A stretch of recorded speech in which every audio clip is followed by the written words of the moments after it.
we're just wondering if only you had specific clauses that, permit, because it would seem that some of the things that you have raised are quite controversial.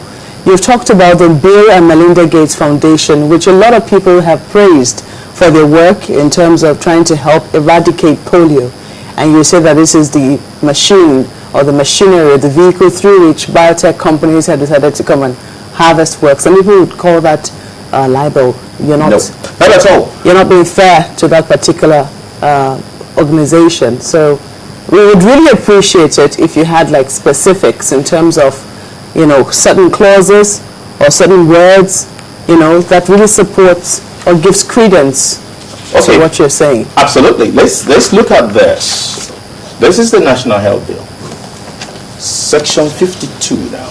We remember the controversy over the National Health Bill. Yes. No, but let us look at Section 52 on transplantation and organ transplantation. A person shall not remove tissue from a living person for transplantation in another living person or carry out the transplantation of such tissue except in a hospital authorized for that purpose and on the written authority of the medical practitioner in charge of clinical services in that hospital or any other medical practitioner authorized by him or her, or in the case where there is no medical practitioner in charge of the clinical services at that hospital, a medical practitioner authorized thereto by the person in charge of the hospital. Where is the patient? What does it say about him or her? I mean, who is the him or her there? Absolutely. There is no patient consent. No, I'm asking. There was a particular part you read that said some authorized by him or her. Which him or her? Which is the administrator. Which administrator is the that? Hospital administrator or medical practitioner. Says, in the case where there is no medical practitioner in charge of the clinical services at the hospital, a medical practitioner authorized thereto by the person in charge of the hospital. It does not mention a patient. So you come to the hospital, as the medical director, I authorize. You can maybe sign the consent for appendix, and I authorize your kidney to be taken out. You don't need to. Have you some examples of that? You wouldn't see it on the street.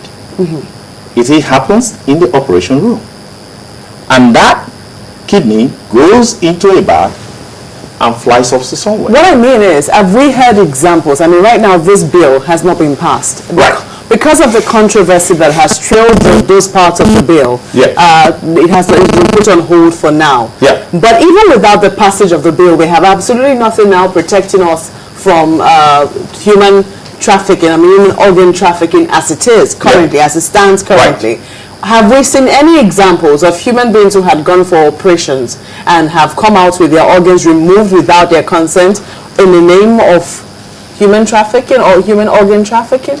There are. If you want to get the example of removal of a lot of eggs, human eggs, go to the IVF clinics. Many of the women who go to IVF clinics have their eggs harvested. 1 is implanted out of 10. 8, what happens to them if they take up to 8? Well, you're talking about specific hospitals. First of all, that bill was talking about going into a hospital that, for the specific purpose, and a hospital that is not authorized to do that cannot, go into that venture. So one would assume that if I'm a woman and I want to do IVF, chances are that I have to be stimulated for my eggs to be harvested. Now, if only one of them or 2 of them, which is eventually what will happen, and which is what ordinarily happens in a human body, what will happen to the rest of them? I would think that there will be some agreement between the woman and the hospital. And that's the problem. The problem is, today, as we speak, Nigeria ranks one of the highest exporter of human embryos, according to the European Parliamentary report. And it's not something that is only internal. It is well known. So where are these embryos ending? That is a specific, again, I'm stressing that is a specific example. And we've not had examples of women coming out to say, my eggs were taken out from me without my consent, or I don't know anything about the whereabouts of my eggs and I don't have any children. We haven't seen examples of women like that. What you seem to be making are general assumptions based on certain laws that were passed for certain different purposes but could be exploited. If I'm getting you correctly, that's a sense I seem to be getting here. Not at all, because why you wouldn't be assuming that is this. once the law provides a cover, once this law, let's say, for example, that this law is passed in this format that it is, I don't need to have any other authorization in order to take the organ for sale. So you don't. If I'm a patient, Yes. you don't need my consent. So Absolutely. once I'm there, whether conscious or unconscious, Yes. you can take what you want to take, because by that section there, it doesn't say the patient should give his or her consent. Absolutely. That's the problem.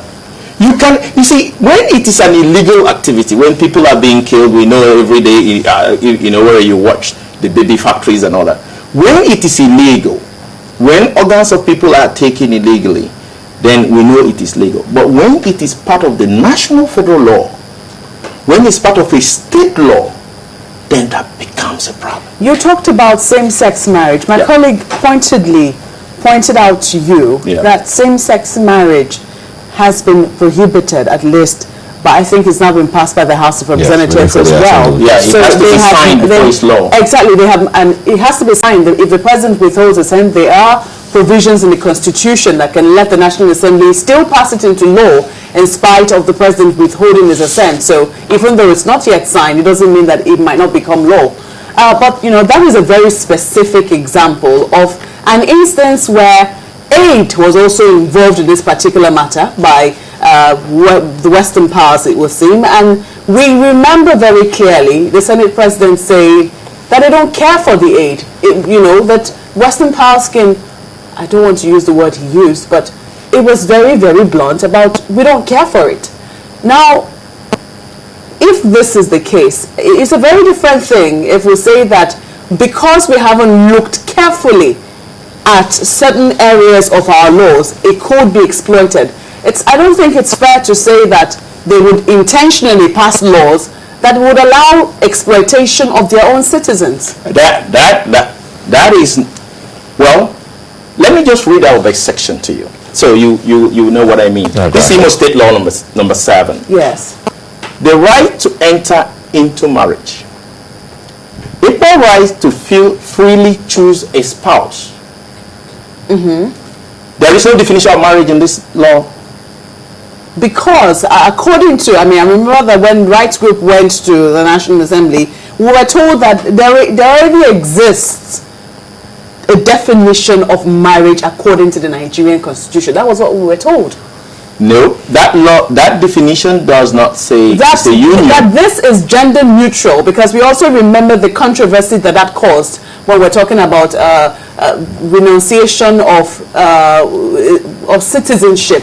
And remember how, we're talking about child marriage, how child marriage crept into that renunciation of citizenship. In the process of trying to make something gender neutral, that doesn't state specifically that gay marriage is allowed. No, well, you see, the comment here, because I think the gay issue is not what we're looking at now, even though you actually cited that as an example. Now, what's the way forward now? Have you presented this when we talk about human organ trafficking in Nigeria? Have you approached the National Assembly? What is the government doing in this regard? Because it is totally wrong for anyone to transplant such without consent. Yes, the Association of General and Private Medical Practitioners of Nigeria, where I am the committee chairman for looking at these laws, we pointedly, in a 14-point rebuttal, we went point by point and made this presentation to the Senate, on the floor of the Senate, and we have actually told them that this cannot be passed. This was part of why that law failed in the public hearing.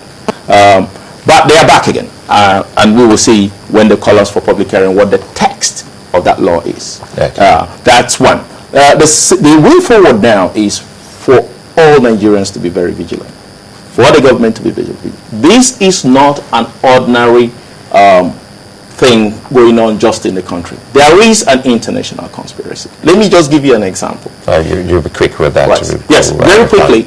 You see, all our products now, food, staple cassava, rice, beans, maize, are being changed to genetically modified foods. If someone, and this is Monsanto, which is owned also by Bill Gates, If he controls our food security, what then happens? What then happens to the whole country? And this is the question we have to ask ourselves. This is the question the Americans are asking. This is the question the Europeans are asking. Why are we not asking and putting that debate on the floor of the House? I'm sure the debate has started already with you talking about it. We're hoping that more can be looked into on those human organ trafficking. Well, Dr. Philip Injimaze, many thanks for coming. He's the chairman, Global Profile Pro-Life Alliance.